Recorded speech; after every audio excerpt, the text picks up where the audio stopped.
as the president fiddles, people are dying. Do you think there is blood on the president's hands, considering the slow response?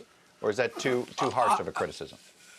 I think that's a little too harsh. He should stop thinking out loud and start thinking deeply. Another day, another round of criticism for President Trump. Is the media doing an objective job of asking relevant questions? Are partisan leaders giving the administration a fair shake? Let's discuss with Fox News senior political analyst Brit Hume. Brit, good to see you tonight. Thank you, Shannon. Okay, so a piece in the American Thinker under the headline of the unbearable pettiness of the Washington press corps says this: every question from the press corps is meant to impugn the president's handling of this global event. Each one of them wants to catch him in a mistake, so the clip of their questions will go viral. Britt, what do you make of the coverage?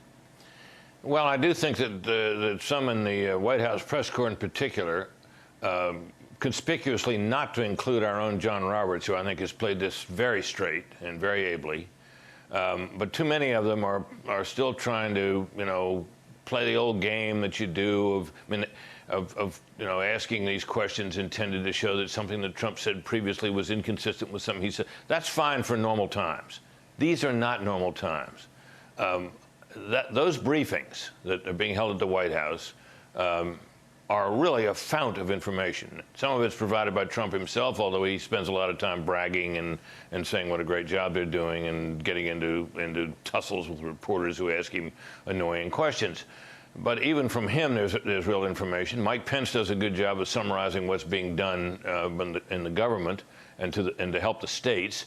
And then Drs. Fauci and Birx have been excellent in interpreting the data that are coming in day by day and giving us a sense of how this pandemic is spreading, what's the good news, what's the bad news. And I think people are hungry for that. I mean, I'm a political journalist, right? You'd think I would be the one who is most absorbed with the politics of all this. But what I'm interested in, just as a citizen watching these briefings day after day, is what do they tell us about the virus? What do they tell us about the pandemic? What do they tell us about how New York is doing and what its death rates and its hospitalization rates? What is all that stuff telling us? I think a lot of reporters aren't asking questions about that stuff, and they're missing something. Well, and listen, the president likes to spar with them. He is game and ready to do it, but he's also taking on this idea that Governor Cuomo, in some corners, is gaining rapidly as someone who could somehow magically be the Democrats' nominee. The president not afraid to troll a little bit with that. Here's what he said. Now, if he's going to run, that's fine. I wouldn't mind running against Andrew. I know Andrew for a long time. I wouldn't mind that. But I'll be honest, I think it'd be a better candidate than Sleepy Joe.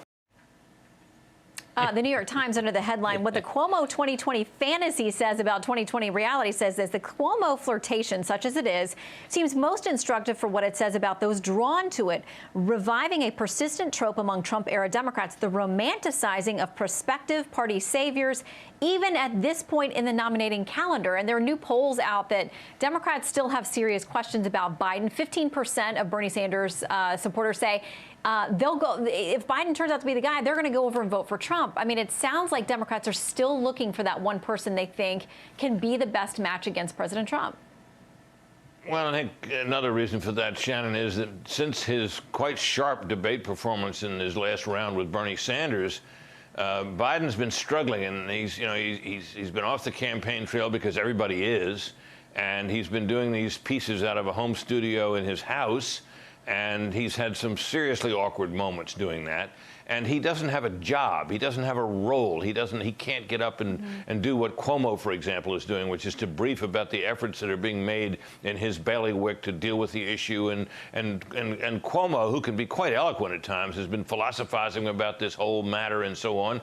And he's been kind of at the top of his game. And it's not hard to understand why Democrats, worried about Biden, worried about his age, worrying about his evident senility at times, wouldn't look at young Andrew Cuomo and say, man, I wish he were our horse.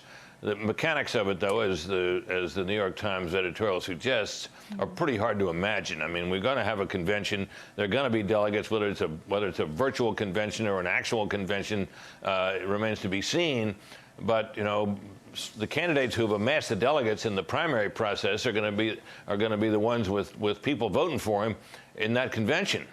And if you don't have any delegates, you don't have a lot of leverage. What would have to happen would be for Biden to withdraw for some reason, and Biden's delegates, and perhaps some of Sanders's as well, would have to swing their support to the last-minute candidacy of Andrew Cuomo. It's not impossible, but it's highly unlikely.